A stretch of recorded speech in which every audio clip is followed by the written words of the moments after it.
ओम श्री राधा कृष्णाभ्याम नमः। आज हामी सेवा शब्दलाई लिएर चर्चा गर्छौं। सेवा भनेको के हो त भन्दाखेरि कसैलाई निस्वार्थ रूपमा प्रसन्न पार्नको लागि, त्यसमा स्वार्थ रहनु हुँदैन। निस्वार्थ रूपमा प्रसन्न पार्नको लागि जो कार्य गरिन्छ त्यसलाई सेवा भनिन्छ। अथवा प्रसन्नार्थम सेव्यते, हैन, प्रसन्न पार्नको लागि सेवा गरिन्छ भने त्यसलाई सेवा भनिन्छ। सेवा धेरै किसिमका हुन्छन्। कायिक, वाचिक, मानसिक अनि भौतिकी सेवा। शरीरले सेवा गरिन्छ, जस्तै सामाजिक स्थलमा झाडु लाउनु पर्यो, सरसफाइ गर्नु पर्यो, केही कुनै कुरा निर्माण गरिदिनु पर्यो, पाटी पवको निर्माण गर्नु पर्यो इत्यादि जति पनि सेवाहरू छन् त्यसलाई शारीरिक सेवा अथवा त्यसलाई कायिकी सेवा भनिन्छ। अर्को मानसिक सेवा हुन्छ, जो चाहिँ मनले गर्ने सेवा, हैन, मनले गर्ने सेवा। कसैप्रति नराम्रो नसोच्नु, दुर्भावना नराख्नु, द्वेष नराख्नु, कसैप्रति कल्मस नराख्नु, सधैँभरि राम्रो होस् भन्ने सोच्नु, शत्रुको पनि कुभलो नचाहनु, त्यो भनेको मानसिक सेवा।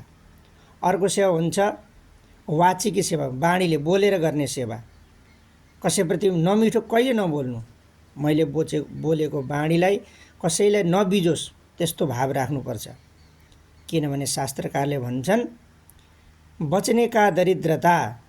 बाणीमा हामीले बोल्नमा, मिठो बोल्नमा पैसा लाग्दैन त। मिठो बोल्ने, हाँसेर बोल्ने, प्रसन्न भएर बोल्ने। कहिलेकाहीँ परिस्थिति पर्छ, असत्य कुनै बेलामा बोल्नु पनि पर्छ। जहाँ प्राण सङ्कट परेको हुन्छ, मृत्यु अवस्थाको बेला हुन्छ, कुनै बेला त्यस्तो धर्म सङ्कट बेला कुनै असत्य बोल्नु पर्छ। तर प्राय गरेर सत्य नै बोल्ने, मिठो बोल्ने, त्यस्तो हामीले बानी बसाल्नुपर्छ। त्यो भनेको वाचिकी सेवा भयो।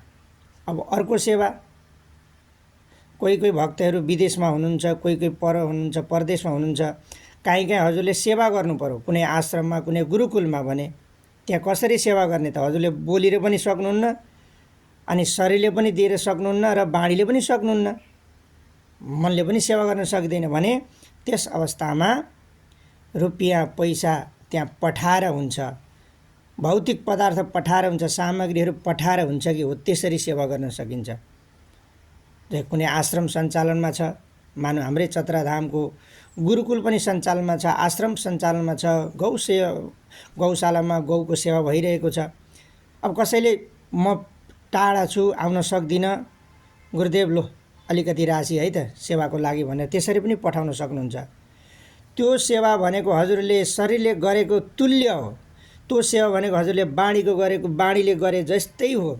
त्यो सेवा भनेको हजुरले मनले गरेकै जस्तै सेवा हो।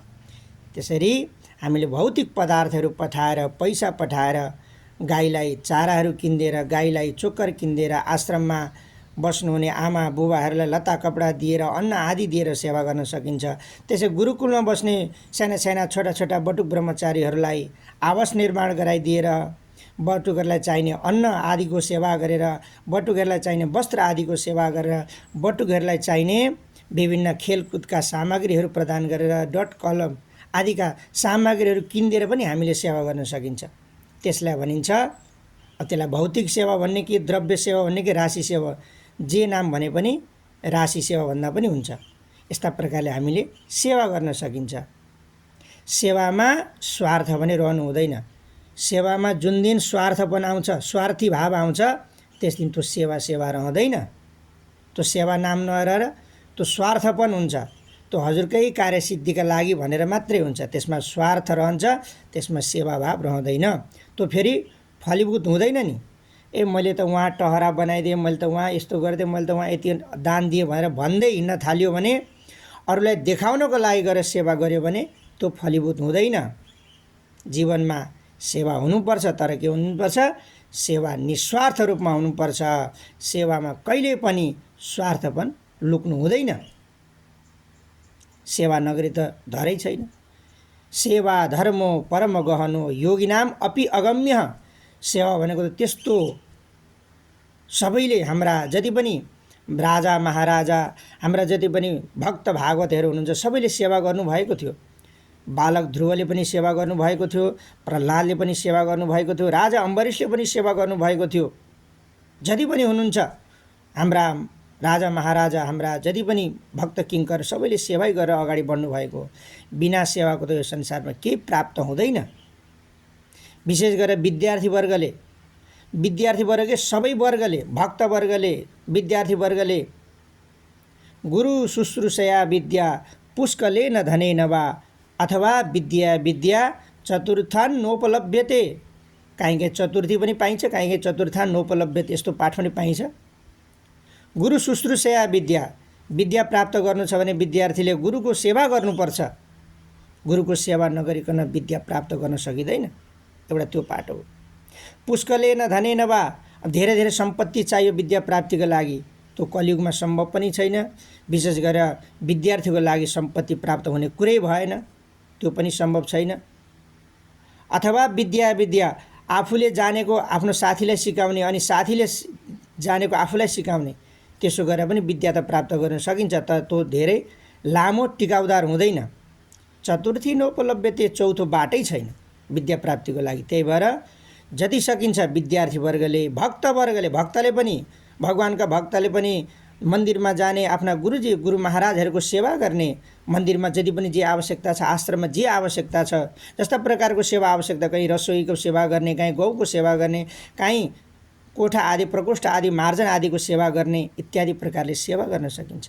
चौथो बाटै छैन। त्यही भएर सेवा धर्मो परम गहन योगिनामपि अगम्य। त्यही भएर सेवा हामीले त गर्नै पर्छ। सेवा बिना भगवानको भक्तको कल्याण सम्भव छैन। सेवा बिना विद्यार्थीले विद्या प्राप्त गर्न सक्दैनन्।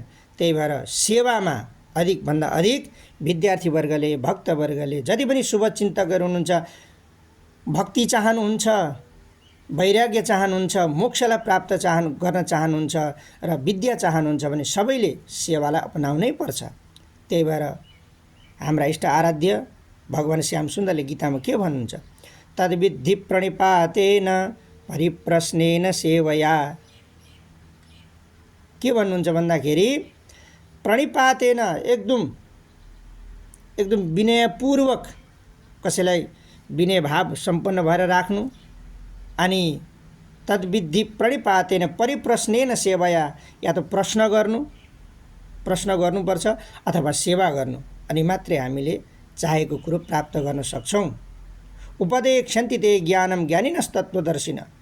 तत्त्वदर्शी अथवा ज्ञानी महात्माहरू, पुरुषहरूले कि त सेवाभावद्वारा, कि त प्रश्न गरेर, कि त प्रणिपात गरेर, विनय आदि भाव प्राप्त गरेर मात्रै तत्त्वलाई प्राप्त गर्न सक्नुहुन्छ।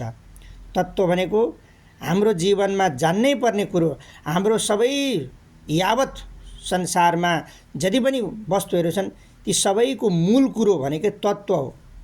त्यो तत्त्वको बारेमा पनि हामी पछि चर्चा गर्नेछौँ। त्यही भएर तसर्थ सबैले सेवालाई प्राथमिकता दिनुपर्छ। तर सेवामा मेरो नाम आएन, मेरो यस्तो भयो, मैले त यति दिएको थिएँ भनेर त्यस्तो भाव कहिले पनि राख्नु हुँदैन। सेवामा त्यो भाव राख्यो भने त्यो सेवा नभएर असेवा हुन जान्छ। त्यही भएर संसारमा जन्म लिइसकेपछि सेवा त गर्नै पर्छ, तर सेवा निस्वार्थ रूपमा गर्नुपर्छ। त्यो निस्वार्थ सेवाद्वारा नै हामीले हाम्रो लक्ष्यलाई प्राप्त गर्न सक्छौँ। जय श्री राधे श्याम।